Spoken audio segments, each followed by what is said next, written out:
I would say, I mean, and you should do what you should follow the path that really you believe you're going to be the best at. And you may find that's exactly what you want to be doing and you made the right choice. Or you may find like, you know what, I'm actually pretty good at the other stuff. The worst thing that can happen is that you surprise yourself with something else you're good at. You're listening to When You Grow Up, a podcast that matches Johns Hopkins students with the people they dream of being in the future. Tune in to access intimate conversations with CEOs, entrepreneurs, and artists, and hear answers to the questions we all wrestle with. Will I ever feel ready? Can I do it? And most importantly, was it worth it? When You Grow Up is available on Apple Podcasts and Spotify. Hi, everyone. My name is Keidai. I'm from Rochester, New York, and I graduate in 2022. Well, hopefully. And I'm currently studying philosophy and computer science. And today I'm speaking with Luke. Thank you, Keidai. I'm Luke Kelly-Clyne. I am from Westport, Connecticut, although now I live in La La Land. And I was a class of 2010 political science graduate and psyched to be here. You're listening to When You Grow Up. Well, hi, Luke. It's so good to make your acquaintance. Ooh, I like that. Thank you. Thank you, Keidai. Great to make your acquaintance as well. I'm going to steal that. Go for it. Yeah, it's come up in the time of COVID and Zooms. So yeah. But yeah, so I did some research about your background, or as the folks say it, stalking. And so I saw that you've been in the industry for quite a bit. So I'm curious about like why you studied poli-sci and then what brought you into the industry. So what drew you to poli-sci first? Yeah, it's a great question. Really, it was the major that I thought would have the most sort of wide applicability, right? And the widest application, maybe a cleaner way to say that. Sure. I thought maybe I wanted to be a lawyer.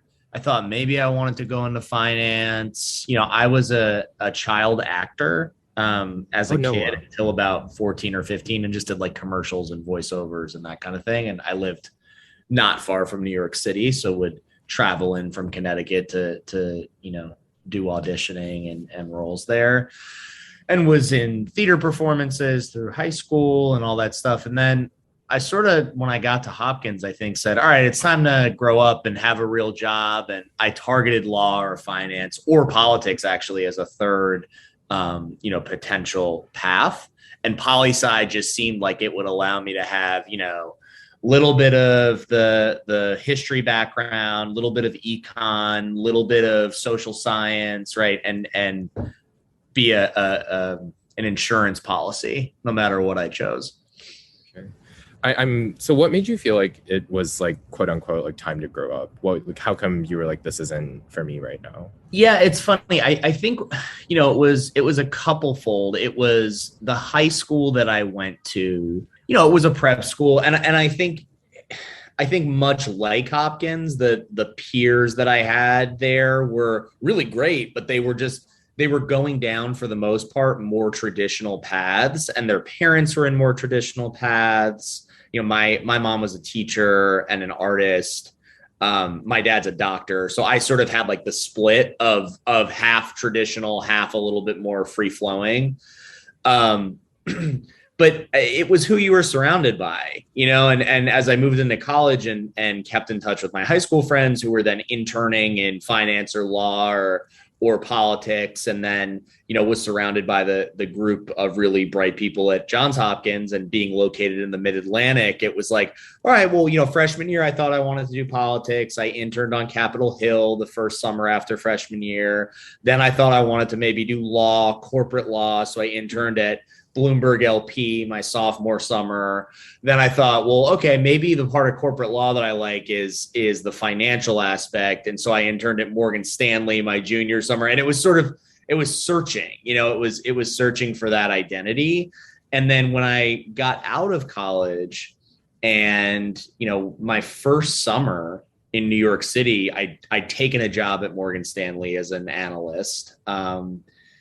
And I realized, like, if this is the next 40 years of my life, I have to think really carefully about what that looks like and what I'm committing to. And it was no longer just the summer. It became apparent to me that there was no more box to check. Like, I could have gone to grad school, sure, but there was no more level. It was like, no, this is the highest level. This is your adult life, and you can do whatever you want here. So, it forced me to sort of tap back into my passions. And I was at Morgan for about 16 months as I performed stand-up comedy around New York and trained at the Upright Citizens Brigade and sketch comedy and writing and sort of just became a little bit more comfortable with a non-traditional path. And the people at Morgan were great. And they really understood when I told them, look, I think I need to go give this a try. And they were like, the best. They were like, cool. Well, if you're welcome back anytime. We get it. It's a totally different industry. It's not like you're jumping to another bank.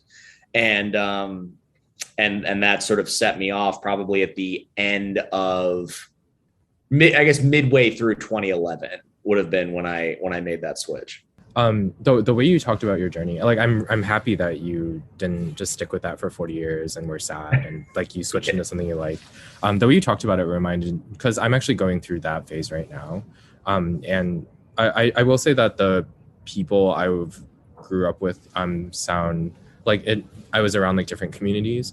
But I will say that, so I'm actually a transfer student. After transferring into Hopkins, this is the first time I was surrounded by people who came from, who had parents who did these kinds of careers. Yeah. And I was also like thrown in for a loop. And it feels good to hear that, like, I don't know, I'm not too crazy for trying to think otherwise. So no, I think, and it's good to, listen, I think really top tier academic institutions, right? They're attended by kids that for the most part have pretty intense parents and pretty intense professional parents or guardians, right? And there's this sense of, well, this is the course you need to follow in order to have a safe, comfortable, happy life.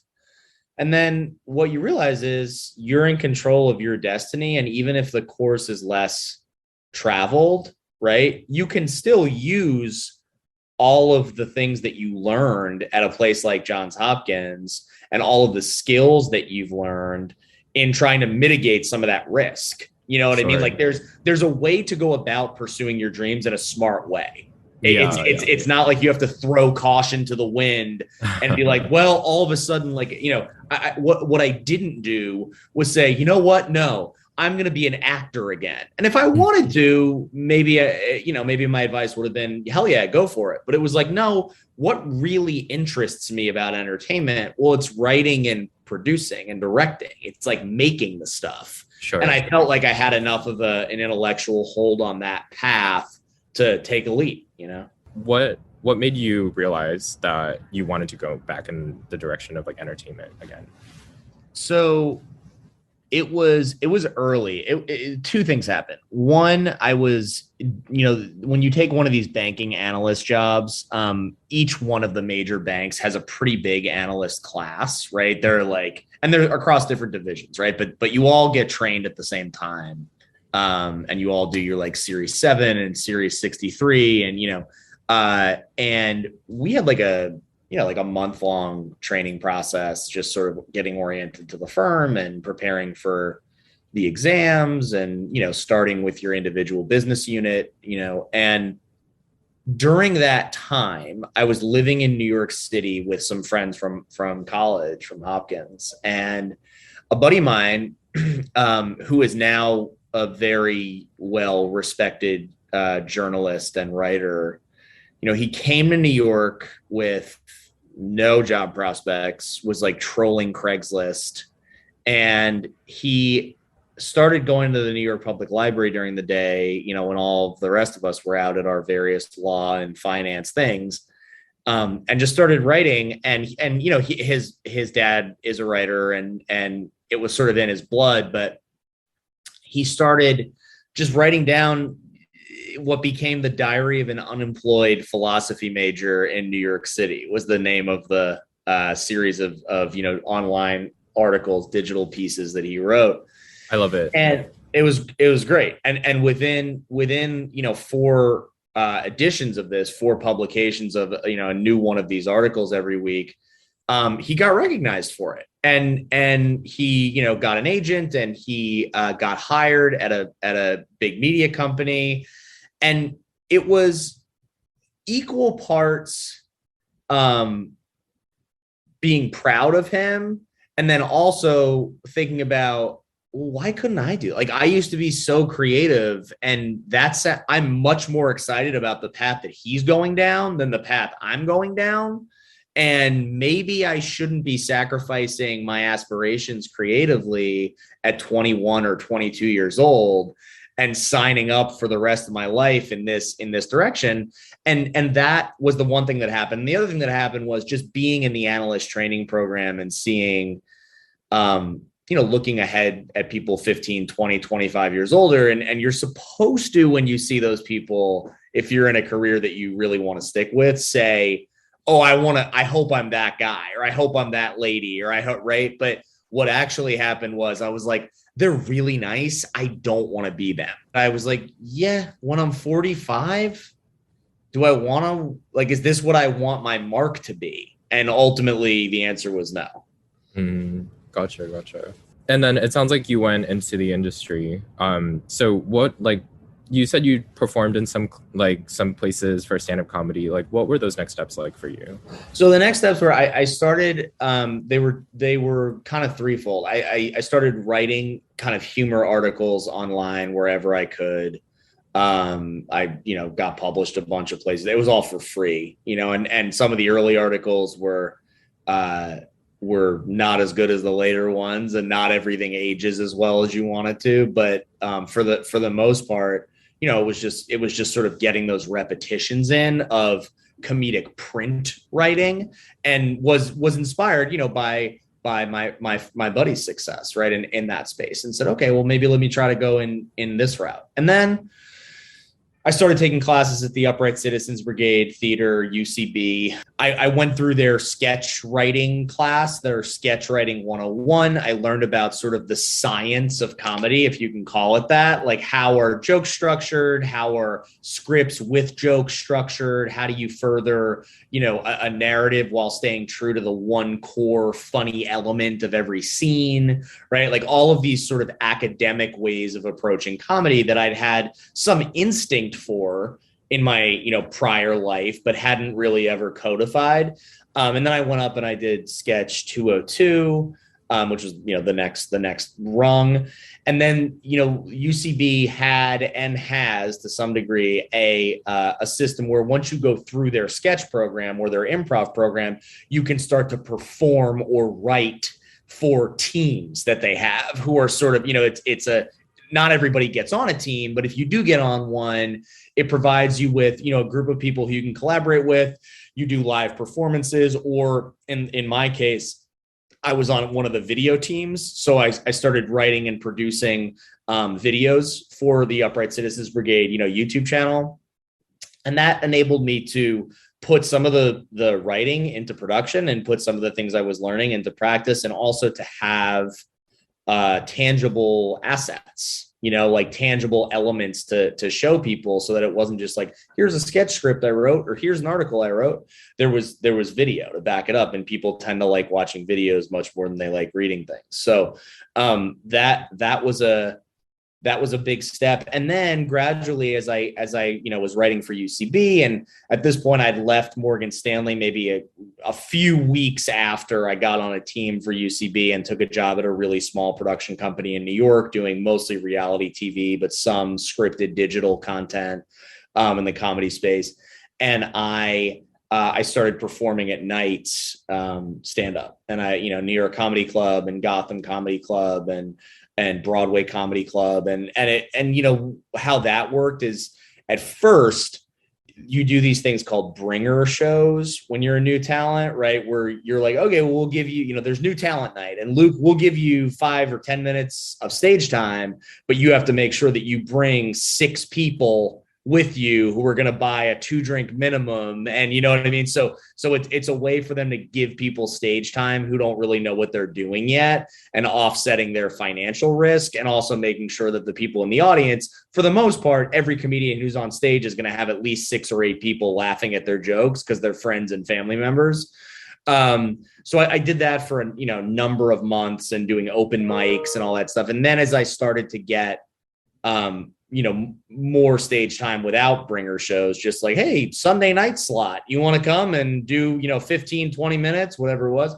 That was around the time when my writing career started to not take off by any stretch, but become a little bit more of a breadwinning enterprise. What happened in between stand-up and now was through UCB, I got the opportunity to executive produce and write a series for Tribeca Film and Maker Studios called Picture Show, which was like their YouTube channel at the time. And within their YouTube channel, the series name was actually Remix the Movies, and it was movie-based sketch comedy and sketch comedy, movie parody. And I did that. And while writing that, I'd hired 2 directors from College Humor who became close friends of mine, Josh Rubin and Vince Pione. Oh my gosh. I just watched, I saw something with Josh Rubin in it. That's Werewolves Within. Did you watch Werewolves? Okay. So I have a confession.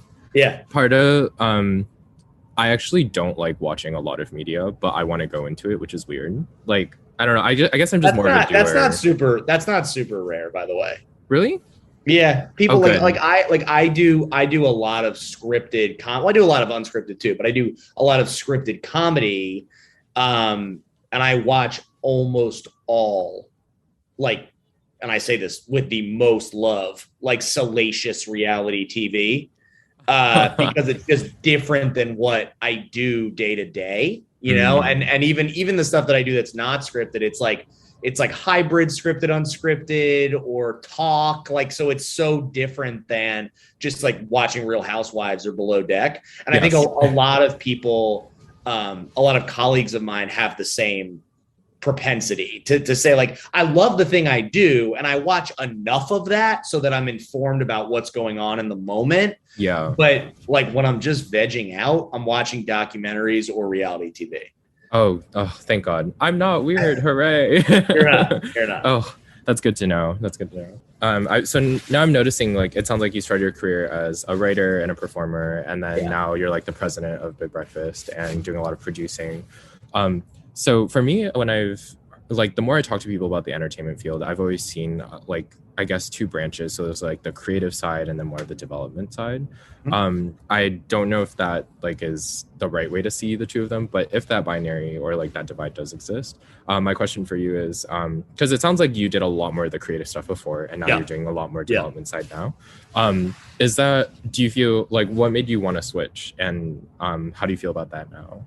It's a good question. I mean, so there are a lot of different divisions of entertainment, right? There's the pure finance side, there's the business affairs and deal making side, there's the creative producer side, which is more of the development, right? Somebody brings an idea in, you figure out how to make that idea the best it can be, how to package it in the best way with different talent and directing and writing elements, right? And then selling it to a buyer, seeing the project through production, distribution, marketing, and crossing your fingers for a second season, right? Or a sequel. And that's what I do now. I will say, though, that I've been really lucky in that I still write and I still direct. I mean, it's a smaller percentage of the projects that we have on our slate, but in any given year, there's, 1 or 2 things that I'm writing and an episode or 2 of something that I'm able to direct.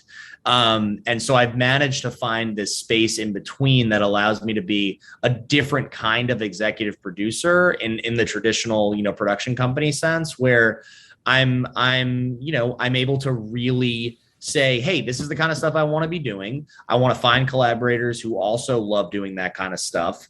And I'm maybe across, 20 or 30 projects now, whereas before I might have only been able to be across 2 or 3 as a writer. And it's this nice happy medium. And it's also allowed me to leverage some of the business experience that I had and that I like. I did Morgan Stanley and I did law and I did politics for a reason. There were elements about those things that I did like. And so I've sort of folded that skill set and those learnings into a creative career. And so my day-to-day is at the intersection of what I would call, 50% business and development and 50% pure creative. That's awesome. Well, I'm really glad like all the pieces came together and you were able to find a good balance. Yeah, same. I was lucky. Yeah. And actually, I'm curious too. You said that you still like the business and finance side. So what are the things that you like about it, especially in the entertainment context? It's, money raising for like, once you sell something, you're given a certain pot of money, right? They may say, well, okay, it's, $650,000 or $700,000 an episode for this TV show. Well, you have to figure out how to make that work, right? You have to figure out how to achieve all of the creative aims that you want to achieve while also dealing with making the right hires to departments, the people who are going to help you achieve those creative aims and bring the show together in its ultimate form and be your true creative partners. But in order to make sure you're getting the best people and you're getting them for the amount of time you need and you're delivering the best product and spending the smartest amount of money, you have to understand this really delicate intersection between art and commerce, and that, for me, that's what producing is. It's pinpointing that intersection between art and commerce and telling both sides of the spectrum, hey, commerce side, relax. What you're spending money on is going to be really good. Hey, creative side, you got to listen to the money people because they're giving us the money to make this thing. So finding some happy medium wherein neither side is doing the thing where they say, hey, screw this person because they don't know what I do and they don't have respect for me. It's like, well, listen, why don't we both respect each other? Because if we have to do that in order to make the thing that's going to further your creative career and make you your money back and then some, right? Yeah. It sounds like you really enjoy mediating and also maybe get like the gifts or strengths in people that they may or may not realize. Totally. Yeah. Totally. Yeah. That's awesome. I'm glad that you get to keep using it, and we need more people like that in the world. So there's this like notion in my idea or like in my head, and also in the communities that we are surrounded by at a school like Hopkins, there's also this idea that like, oh, smart people need to do XYZ, and you should be in these careers. And so, but I don't know, I feel like I'm as I go through my career crisis again and again, I feel like I've thought about like many career fields, but at the end of the day, I feel like, where the things, so there's lots of things I look for in a job. Like I want to be something I'm good at, something I like. I hope that it helps people. Sure. I hope I work with people that are good to work with. I hope that I get paid enough. I hope the hours don't suck. And I don't know. And as I look into it, I realize my gut feeling right now is that I would rather go into the creative side of things. Or like I would rather do more creative stuff. Like it's okay that I only work on a couple projects and I do a lot of them instead of doing like many projects. And I think, to be honest, I feel like I'd be a terrible intermediary, or like if I was someone like, I don't think I could do your job. I'm sorry. Just, I believe in too much of what I do. I have to do what I think, but I do need someone who has tact and is like, hey, like actually don't do that. Or like, why don't you think about, someone who's, right. But thinking about that, there's also this voice in my head that's like, oh, but you went to Johns Hopkins, whatever. And it's like, oh, but you shouldn't be doing this. But I guess, what would you say to that voice in my head? I would say, and you should do what you should follow the path that really you believe you're going to be the best at. I was never somebody who was like, I don't care about the larger ecosystem in which this creative takes place. I only care about the creative. Like I certainly care about the creative above all else, or above most else, I should say. But the thing that I care most about is relationships on either side and being able to say, I have relationships all over Hollywood and have cultivated those, and people believe me when I tell them something. They trust as creators that I'm going to fight for the best creative and help them with the best creative if I'm not the one making it.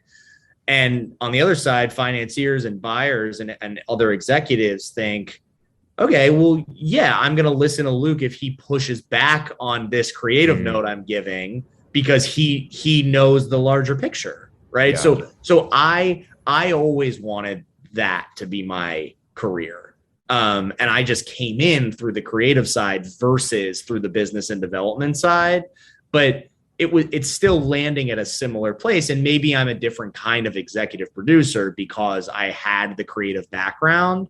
But for you, if you know that you're just like, look, I don't want to deal with the mishigas of mediating and making sure everybody's happy and problem solving and all that stuff. I just want to focus on the thing I'm writing or I'm directing. Then do that, and you may find that that's exactly what you want to be doing and you made the right choice. Or you may find like, you know what, I'm actually pretty good at the other stuff. The worst thing that can happen is that you surprise yourself with something else you're good at, you know? Yeah. One thing I wanted to ask you about is if I could have your advice on like my next steps. If I were like just straight from graduation into the industry, do you think that is the right move, or should I maybe do a few other things first?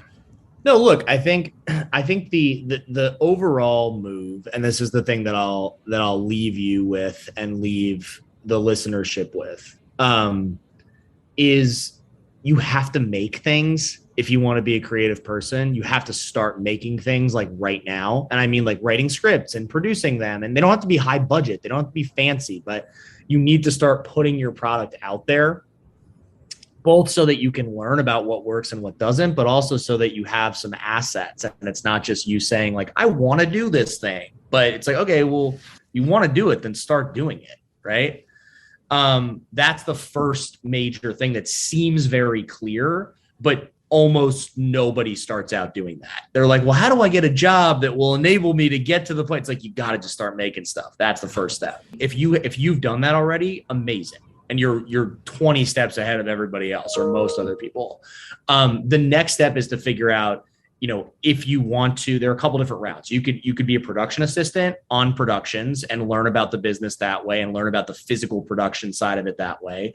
You can be an assistant to a manager or an agent and learn about sort of the workflow of Hollywood that way, and get introduced to talent and meet other writers and other producers. And it sort of becomes your graduating class, like people who are around your age in Hollywood. As they rise, so too will you, and your friends sort of do favors for each other. You could work at a production company in development. You could be, an assistant to somebody like me.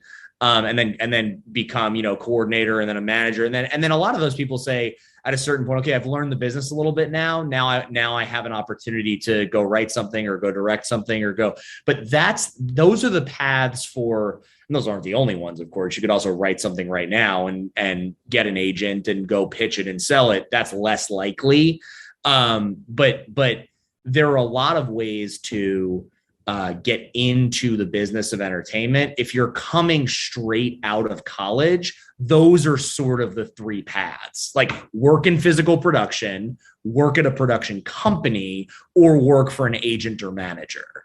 Right. And all of those, I would say, if you have a body of work, a really great cover letter, and a resume that tells the story of why you want to be in that position, people can help connect you. Use the Film and Media Studies program. They're great. Seriously. I mean, like I've helped that program grow with the amazing faculty and stewardship that already exists. And there are a lot of people who are JHU alums who are working in Hollywood. Like we can help. So that's awesome. Yeah. That's awesome. Yeah. And I guess another thing I was wondering about is just about Hollywood, but also East Coast versus West Coast, like specifically New York versus LA. So when I hear like entertainment, I hear that the major hubs are there, but I also heard Chicago and Atlanta are kind of like maybe there. Yeah, totally. But for like my question is, because for Hollywood, I hear that I don't know, like it's kind of hard to rise, because I heard it's like you have to be there and do things you don't really like to do for many years before you can keep going. Do you agree with this statement, or would you challenge it? No, I think, listen, there are, Hollywood is certainly the mecca for most pitching and selling and deal making. But there are really vibrant parts of the industry in New York, in Chicago, in Atlanta, in Canada, especially as far as production's concerned. Like a lot is getting made in places like that with really great tax incentives, so that's the reason for some of that movement. But ultimately, there are, in any major urban hub, there's going to be some entertainment shade. It's just a question of where you want to start, and ultimately Los Angeles is the hub. It's the only real industry in the city. Now tech is becoming a little bit more of one, but it's what like New York's known for finance and fashion, Hollywood's known for Hollywood. Sure. So yeah, but I would say, especially earlier in your career, you can start in New York or Chicago, and then just say, hey, at some point I'm probably going to have to move to LA, but gotcha. I can start here. Gotcha. And Keidai, I will say, the life of a person in entertainment is always on the go. Yes. but I loved talking to you, and I'm here to help you with what you need. Thank you so much. I really appreciate you taking the time, and it was so nice meeting you. Of course, great to meet you, and good luck with the podcast. I can't wait to hear it. Thank you so much.